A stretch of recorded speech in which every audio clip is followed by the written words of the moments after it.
علم حاصل کرنے سے پہلے ادب حاصل کرنا چاہیے۔ ہمارے ہاں المیہ یہ ہے کہ علم حاصل کرنے والے لوگوں میں اس بات کا شعور ہی نہیں، فقدان ہے بہت زیادہ، کہ علم کے ساتھ ساتھ ایک اور چیز جو حاصل کرنی چاہیے، سیکھنی چاہیے، وہ ادب ہوتا ہے۔ طلبہ نہ ادب سیکھتے ہیں اور نہ ادب آداب کے پابند ہوتے ہیں،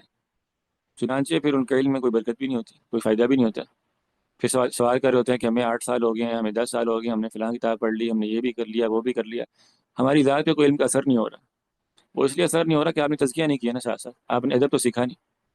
آپ نے جو علم بھی حاصل کیا ہے وہ آپ نے ایسے حاصل کر لیا جیسے آپ اسکول کالج میں جاتے تھے اور آپ فزکس کیمسٹری میتھ بایو پڑھتے تھے،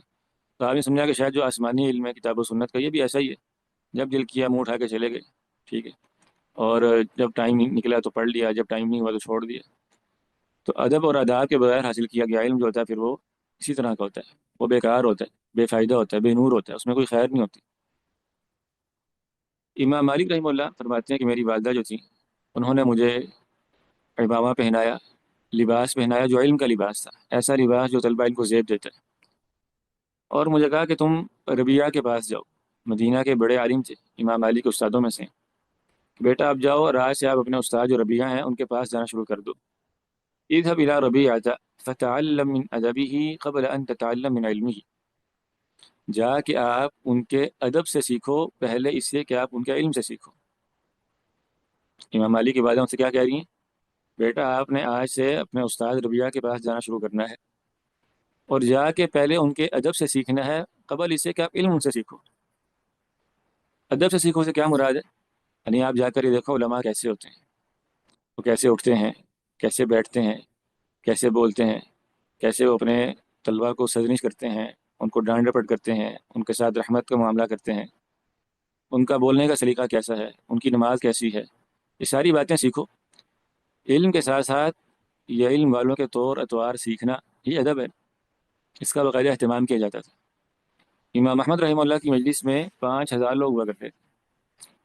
اور یہ 5,000 لوگ ان کے طالب علم نہیں تھے۔ یعنی طالب علم سے یہاں پر کیا مراد ہے؟ کہ وہ جو ان کے دروس کو بیٹھتے ہوں، باقاعدہ لکھتے ہوں، سمجھتے ہوں، جو ان کے شاگرد ہوتے ہیں، نہیں، بلکہ ان کے دروس کو لکھنے والے، باقاعدہ علم حاصل کرنے والے طلبہ بڑے کم ہوتے تھے۔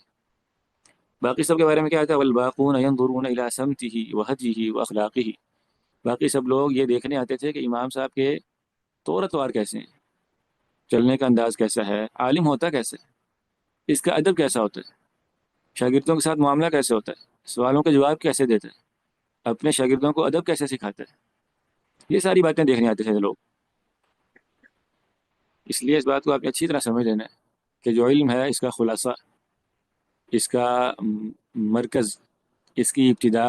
اس کی اہمیت، وہ ساری کی ساری ادب کے اندر رکھی ہوئی۔ تو علم کے اندر سے اگر آداب کو نکال لیا جائے، تزکیہ نفس کو نکال لیا جائے، تو وہ ایک کھوکھلا وجود ہے، اس کی کوئی حقیقت ہی نہیں۔ عام طور پہ جب طالب علم علم سے پہلے آداب سیکھ لیتا ہے، ان کو سمجھ لیتا ہے، تو اس کے لیے علم حاصل کرنا آسان ہو جاتا ہے، کیونکہ اس کے سامنے راستہ واضح ہوتا ہے کہ اچھا علم حاصل کرنے کا طریقہ یہ ہے۔ اور جب طالب علم ادب کو سیکھے بغیر علم حاصل کرنا شروع کرتا ہے تو اپنا وقت بہت ضائع کرتا ہے، کیونکہ اس کو علم حاصل کرنے کا طریقہ ہی نہیں آتا ہوتا